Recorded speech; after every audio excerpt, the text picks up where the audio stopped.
In this video, we're going to build the ultimate Luthier's toolbox from the plans provided by StewMac. This is just a build-along video and not a how-to, as the plans, dimensions, and instructions are available as a download from StewMac. We start by breaking down all of the sheet goods with the track saw, making sure to leave each piece slightly oversized.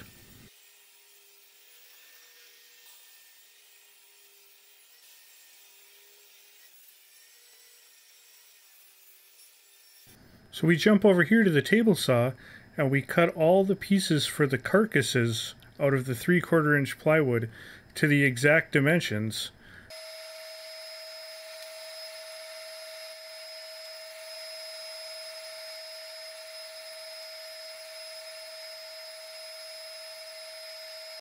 The 6 side panels need to be rabbited to receive the top, bottom, and rear panels. So here I'm marking out which edges get what size rabbets.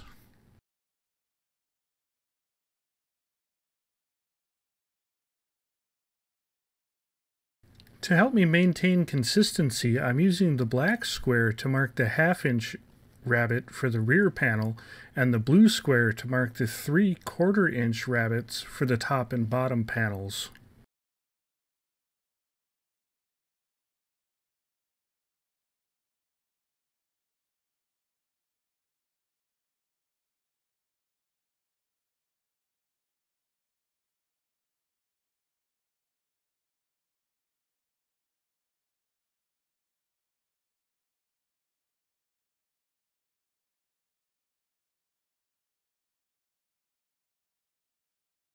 Here I'm laying out where the dados will go to receive the wooden strips that will become the drawer slides for the mini drawers on the upper cabinets.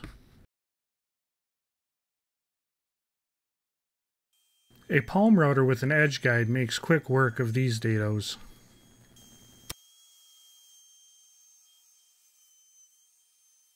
And here we're cutting little strips of figured maple that'll turn into the drawer runners.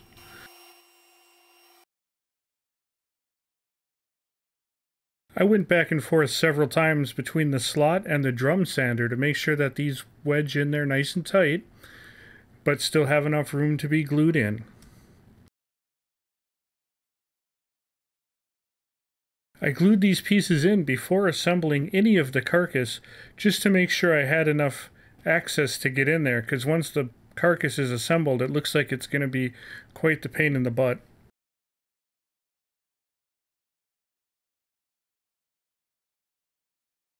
When I was cutting all the dados for the box sides, my battery died, but this is the piece of wood that I used to set up.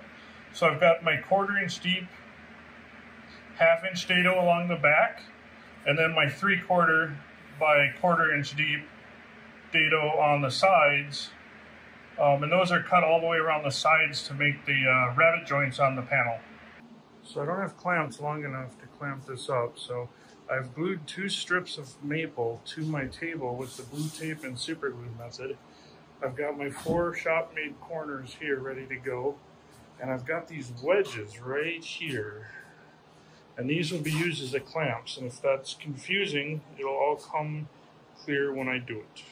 And now we're installing the base cabinet, and the first thing we're going to do is make sure we get a nice spread of glue along this rabbet.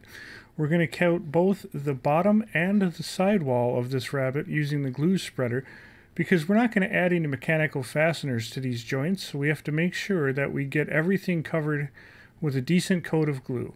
And we're going to do on this side as well. And here you're seeing me use a snowplow method to use the spreader to push the glue up the sidewall to make sure the coating is even on all surfaces. And after double checking and making sure that we don't have any pooling of glue either, we're going to go ahead and start the assembly process. So we're going to bring in the bottom piece of this large cabinet, and we're going to set this rabbet on the edge and slide it tight against that maple block on the workbench there. And we're going to set this side on, and now we're going to make sure that they're both flush to the front of the base and the side pieces. We're just going to add a little bit of pressure here with the wedges to make sure they stay there while we flush them up. And once we're sure they're flush, we're going to go ahead and squeeze some extra pressure on them.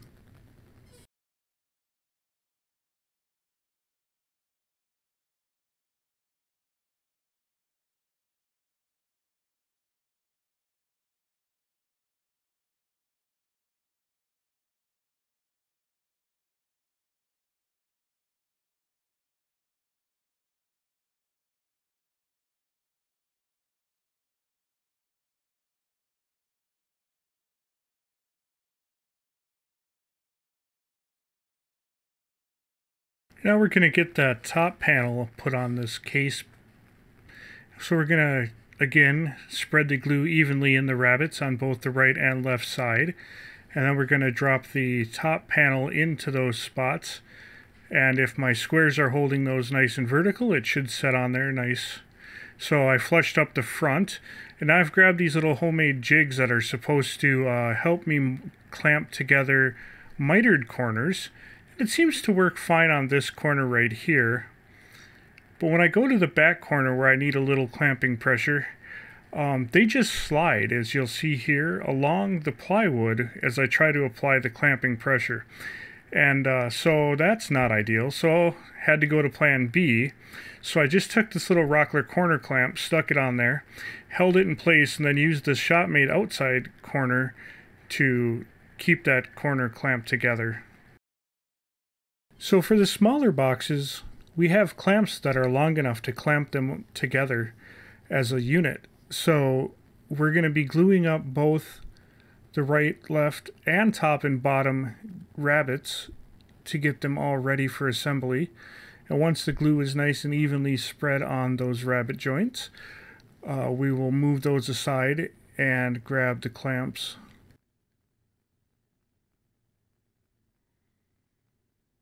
So we'll put the bottom panel on there, set the sides on, and line those up flush. Put a little clamping pressure on the front and back clamps. Set the top panel on, and drop a couple clamps on there. And as everything is flushed up, we'll add the clamping pressure, and these will be set.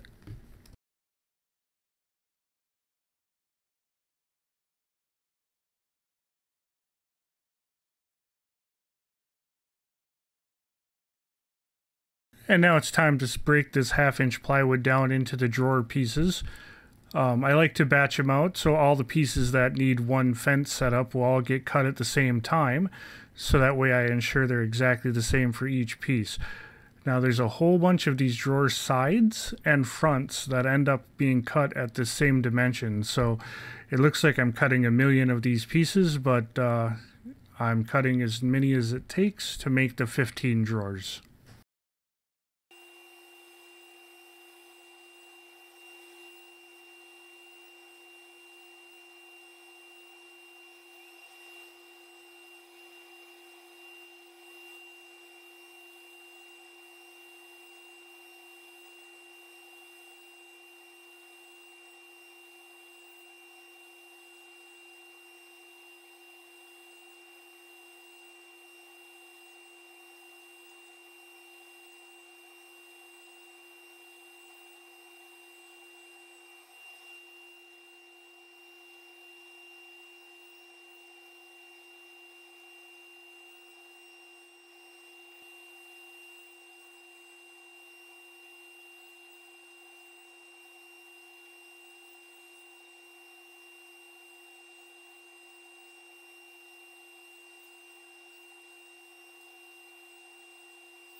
So here we have all the drawer pieces cut up.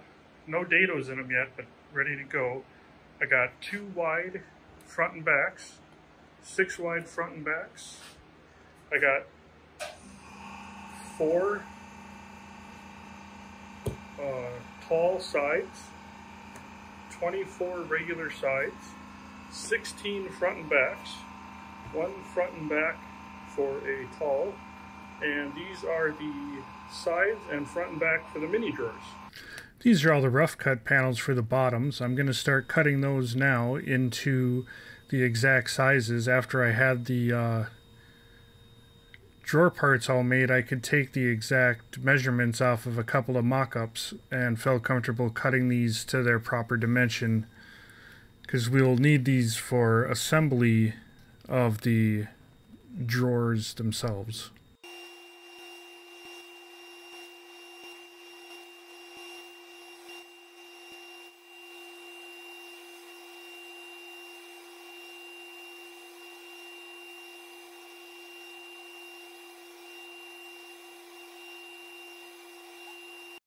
So here's an assembly of one of the mini drawers.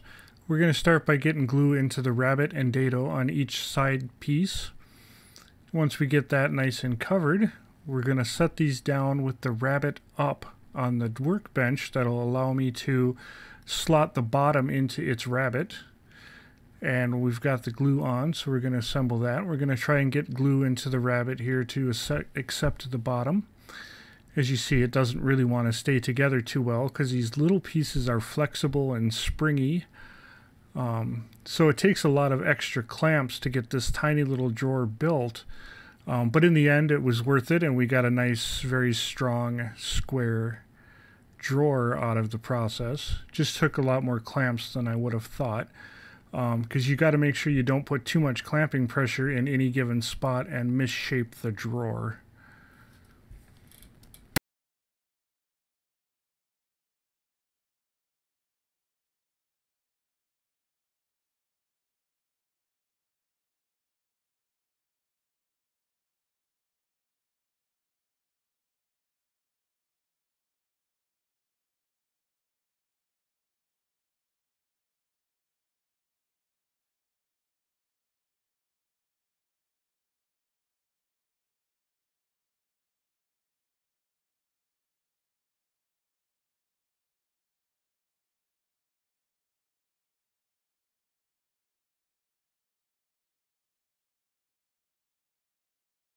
Okay, now as you see here, I'm working on a taller drawer, and then I'm going to work on the standard size drawer.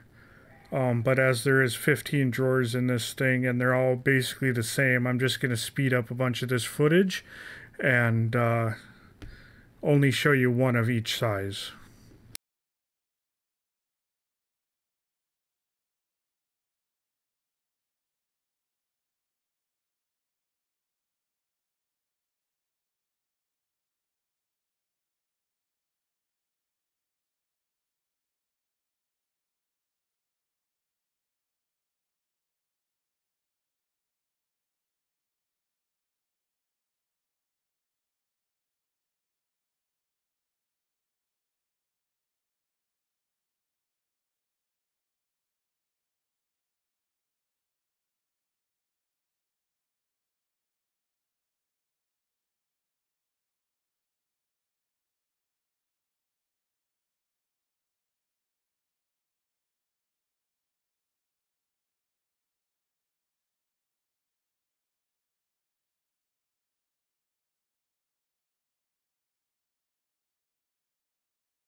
Alright, so today we're going to work on installing these drawer slides, and I've got the cabinet set on its side to be in a gravity positive position so these drawer slides will stay here. And then I've got my 2 1/16 inch spacers, so I got 4 of those in here, spacing it off. The spacer dimension is straight from the StewMac instructions. And I'm going to be, my mini drawer is already installed to make sure I have clearance for that. That's this little guy right here. And he's on a different kind of set of slides. You'll see that in the instructions. And I'm just making sure I have the room. And then I'm going to go ahead and get this screwed down, pull this one out, put a slide here, so on until I get them all in. And then I'll flip it over and do the same on the other side.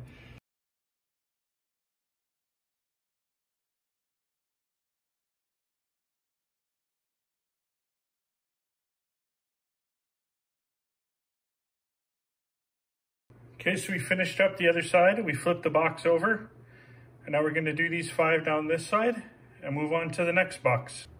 Okay, so now to set up the height for the next set, I've got a couple of spacers here that are approximately a 1/16 of an inch. I'm sorry, an 1/8 of an inch. I'm going to set them on there.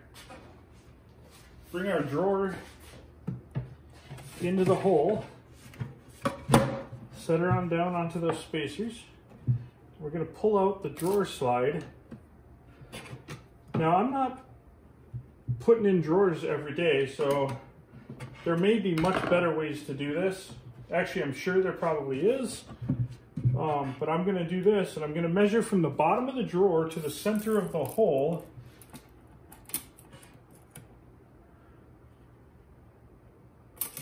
On both sides, just to make sure that I'm equal here.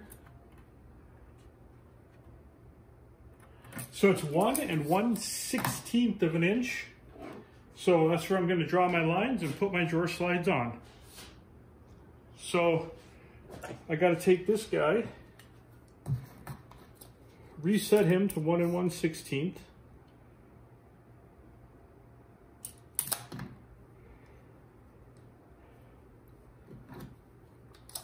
Double check it after I tighten her down. That's what I got. So we're going to pull off the strips. Now we want to come up from the bottom that distance. So I've got it set here. I'm going to be on the bottom of the drawer. I'm going to run a line. Flip this over, run my line.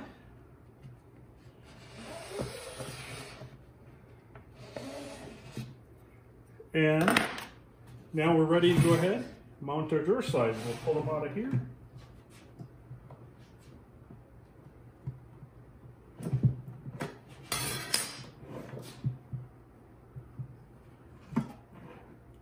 This thing's got a lot of goo on them, so my fingers keep getting all gooed up. This one's a little bent on the tab here, so you got to be careful with that. Get that centered where you want it to be. Hard to do with the bend in the tab. We'll straighten that out in a minute. We're going to drop this in. Again, right in the center of the hole and the center of the pencil line I made to keep that. And then that's a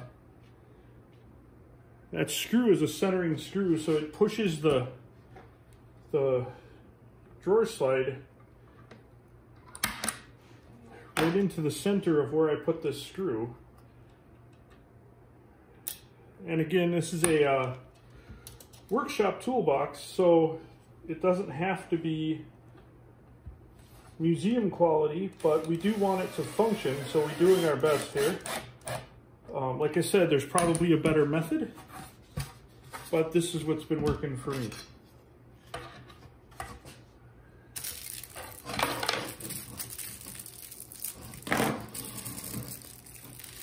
I generally build guitars, not drawers, so my skill set is slightly different. Not saying that I'm doing a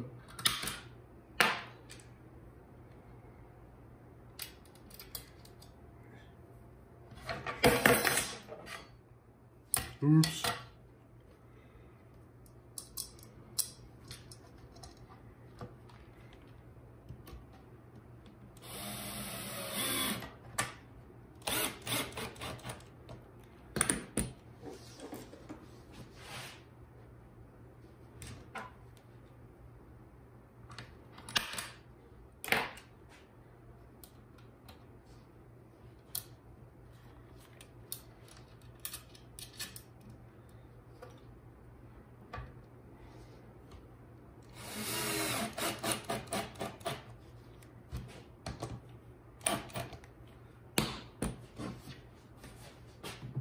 We'll check and see if our measurement was good. We are a nice gap. We are good to go for the rest of the drawers.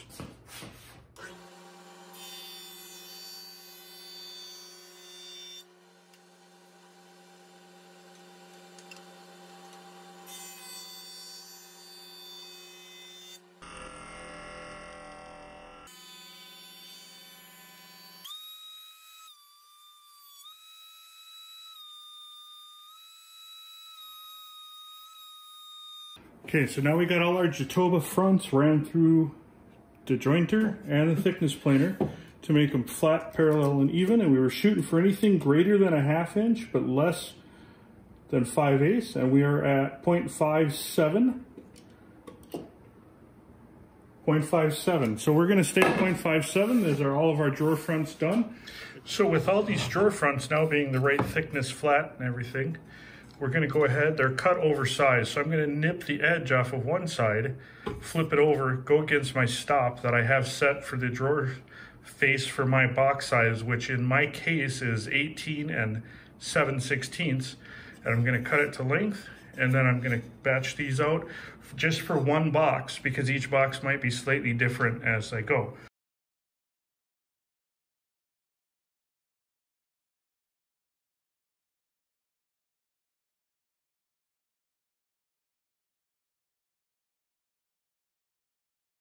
Okay, so this piece is 38 7/8 for my test piece to see if it's gonna fit. It is too long for either my table saw fence or the fence on my miter sled. So I have now have it positioned, and I've measured from the end of the board to the end of my miter sled, the 38 7/8 that I'm gonna need. And I'm using the material hold down clamp here to keep the material tight against my fence. And I will use that to then make my cut. It's a little risky because I have to do it for each individual piece, but there's only 4 drawer fronts for this side. So hopefully I'll get them close enough where it won't look all wonky to the eye. So let's go ahead and make our first cut with the stop block, or with the clamp.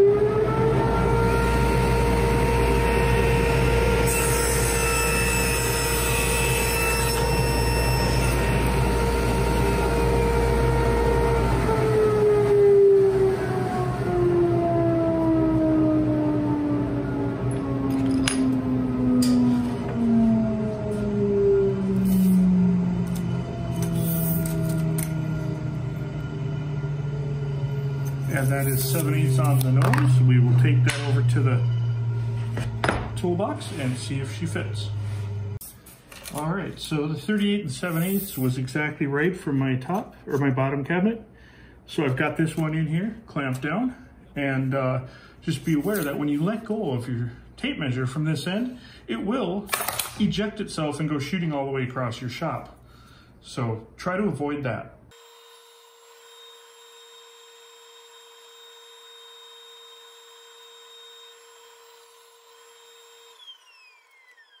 All right, just like that, our 4 drawer fronts for the long box are cut and ready to go. So we will get those over here and see how they are gonna line up.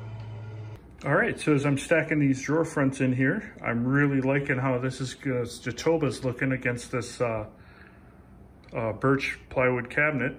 It's getting me excited about hoping to see this finished product. But I would like to point out, if you'll notice here, my drawer front is too short. It is also too short on this side. It doesn't cover the drawer slides. So luckily, it's only one, but that is the hazards that happen when you don't set up a stop block and try to run that out. And unfortunately, I don't have any more Jatoba to make another piece. So it's my toolbox, and I'll just have to live with that. But be mindful to make sure that you measure twice, cut once, and make sure you know what that measurement is, because I did measure that twice, and I still cut it an inch too short. So when you're attaching your drawer slides, if you're following the StewMac instructions, he will warn you not to mount this metal tab flush with the face of the drawer. He says it will get in the way, so you should mount it back. Heed his warning. I did not. So now my rails stick forward of my drawers and interfere here with what I'm trying to do. So instead of having to move the rails everywhere, what I'm doing is I'm going to put a dado, like you can see here, in the drawer fronts. And that way, when I put the drawer front on, it will sit on the drawer, but that little relief will allow that drawer to close all the way without this hitting the rail. So you can either use my workaround, or you can follow the instructions and do it properly.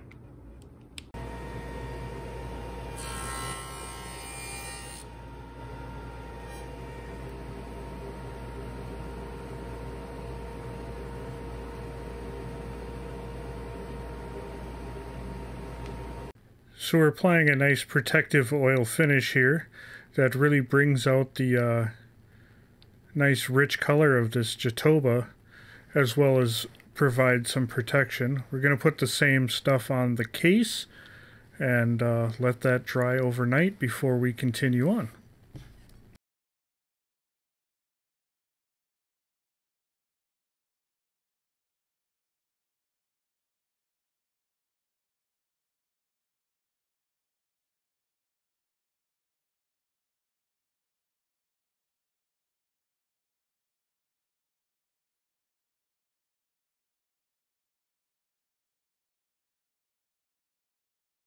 Alright, and now we're to the exciting part where we get to attempt to install our drawer fronts. So I've got my long box sitting here, bottom drawer is in, it's also my tall drawer. I'm using the rulers out of 2 combination squares because they're the same thickness to be my spacers. And then I've got my grain orientated how I want it, I believe. And we're just going to set this on the spacers right in front of this drawer. And we're going to eyeball her side to side, see what we think. There's not much room in there, which is good because we're trying to make it look nice. And then we're going to put the old bandy clamps on just to hold this drawer front in place so we can test it out. Pull our spacers out. Now if we operate the drawer, does it clear? Every time, easy peasy, we're not hitting anything, we're not rubbing, and we've got a nice even gap around. And it looks like that's pretty good. So I'm going to go ahead and put some screws in from the inside into this drawer face to hold it on for positioning, and then we'll stack up and go. We saved the best for last. We've got these 2 top little mini drawers, so we got to figure out how tall we want those drawer fronts to be. And all along here I'm getting 1 5/16 of an inch. So I've pre-made drawer fronts that are too tall. So what I'm going to do is figure out exactly how tall I want them to be, cut them down, stick them on. All right, and here's the grand reveal. This is our version of the StewMac Ultimate Luthier's toolbox. We used tips, materials, and techniques that worked for us overall. It's a fun build. It's a very well thought out and laid out tool chest. It'll be fun to try and amass the 486 tools it's going to take to fill it.